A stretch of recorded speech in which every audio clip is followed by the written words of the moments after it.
আমার কেরিয়ারে যাদের সঙ্গে আমি কাজ করেছি, অনেক শিল্পীর সঙ্গে কাজ করেছি আমি, অনেক সিঙ্গারদের সাথে, কিন্তু জুবিনদা আমার জীবনে একটা অন্যভাবে জড়িয়ে গেছে, এবং কখন কিভাবে জড়িয়ে গেছিল আমি সেটা নিজে ধরতে পারিনি।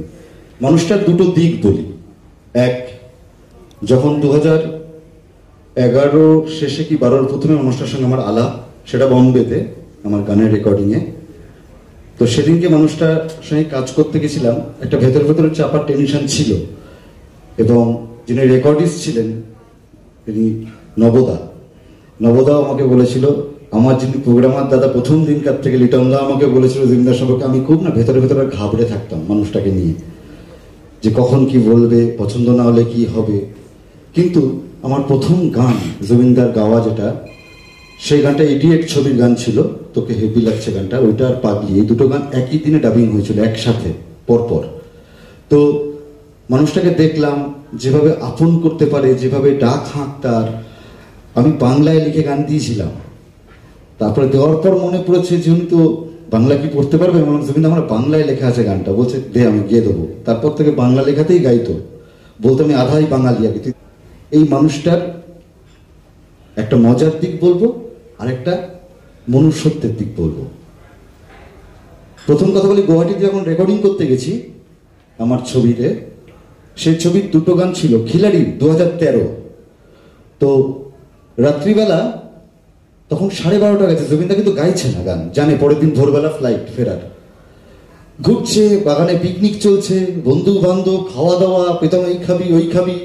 একটা নিজে রান্না করেছে চিকেন বাগানের মধ্যে, বলছে এটার নাম জাম্বুরা চিকেন, বুঝলি, বাতাবি লেবুর পাতা ফেলে, বলছে খেতেই হবে এসব। এবার না ও বুঝছে, আমি না ভেতরে ভেতরে ভাবছি যে পরের দিন মর্নিং ফ্লাইট, তখন বলছে প্রায় 1টা, তখন আমাদের তাকিয়ে বলছে কি টেনশন করছিস, সকালে ফ্লাইট, গিয়ে দেবো দাঁড়ান না। এই করতে করতে প্রায় 1:45 বলছে চল, 2টোর সময় বলছে চল যাই, কি গান এনেছিস দেখি। আমার ক্ষেত্রে খিলাড়িতে দুটো গান মিলি, একটা 12-13 মিনিটে আর একটা 9 থেকে 10 মিনিটে। ওই দুটো গান ছিল পাগল আমি অলরেডি আর কি দিয়া বানাইছে তোরে ভগবান, মাঝখানে যে সময়টা ওটা গল্প, দুটো গান উড়িয়ে দিল, হয়ে গেল। এইবার তারপরে তো যেতে দিচ্ছে না, যতবার আমার সঙ্গে যিনি ছিলেন হাসমিজি ছিল, যেতে চাইছে, প্রীতম চল চল হয়ে গেছে, কাজ হয়ে গেছে, হোটেল যাব, যেতে দেবে না, বলছে ফ্লাইট দাঁড়াবে 1/2 ঘন্টা, তোমরা থাকো। এইসব করতো, মজাই আর কি গল্প আছে। এবার মেন গল্পটা বলি। রেকর্ডিং হওয়ার পর পাজিরো নিয়ে গাড়ি চালিয়ে আমাদের নিয়ে বেরিয়েছিল রাত্রিবেলা। ফ্লাইওভার যেগুলো হয় গুয়াহাটিতে, ওইখানে ফ্লাইওভারে গাড়ি তুলেছে তখন প্রায় 148, আমি কাটা দেখছি, মানে 150 গাড়ি তুলছে, বেগিয়েছে, আমি জানি নেই। আমি যতবার সিট আঁকড়ে ধরছি, ও কি করে কিছুক্ষণ গিয়ে গিয়ে ব্রেক মারে আর দাঁড়িয়ে বলে, কি ভয় পাচ্ছিস? হ্যাঁ। ওই তাহলে পাজিরো কিনলাম কেন, হয় পাজিরো, তাহলে তো অন্য গাড়ি নিতাম। স্পোর্টস কার 4টে চাকা একসঙ্গে ঘোরে, আবার গান চালায়, আবার চালায়। আর যেটা মনুষ্যত্বের কথা, আমি নিজের চোখে দেখেছিলাম, সাক্ষী ছিলাম, এবং আজও ওনাকে আমি আমার জায়গা থেকে গুরু মানি এই কারণে, ওই দুটো গানের জন্য যে পারিশ্রমিকটা তাকে দিয়েছিলাম গান গাওয়ার, সেটা তৎকালীন সময় অনেকটাই অ্যামাউন্ট। সেই পেমেন্টটা না নিতে চাইতো না, মানে পেমেন্ট নেওয়ার সময় কিরকম যেন গুনবে না, হয় না, হাত থেকে কোনো রকমের নিল, সেই টাকাটা ছিল বুক পকেটে রাখা। এবং আপনারা বিশ্বাস করবেন না, আজকে আমি এই দিনটার সাক্ষী রেখে বলছি, ওই সারা রাতে ভোর 4টে 4:30 অব্দি ছিলাম আমরা। প্রত্যেকটা মোড়ে মোড়ে চৌকিতে চৌকিতে জুবিনদা গাড়ি নিয়ে দাঁড়িয়েছিল, আর এই ভাপা পিঠে বানায় যারা মাসি, তার থেকে পিঠে খাচ্ছে, আমাদের খাওয়াচ্ছে।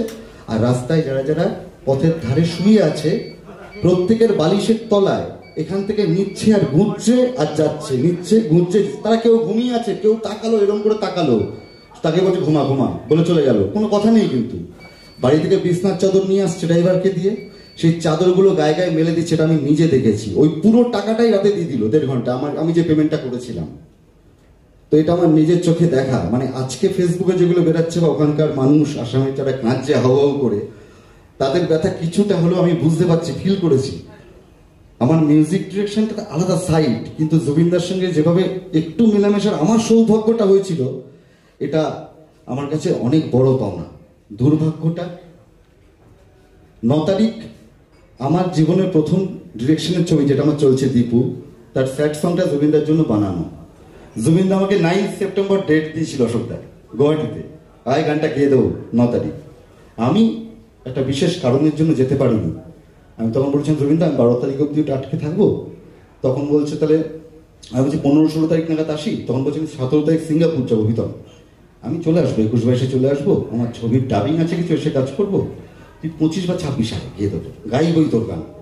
সে গান ফাইনাল করা এবং আমার টিকিট কাটা আপ ডাউন। 19 তারিখ খবর পাই এই মানুষটা পৃথিবী থেকে, তার শরীরটা নেই, মন তো আছে, মানুষটাও বেঁচে থাকবে আজীবন।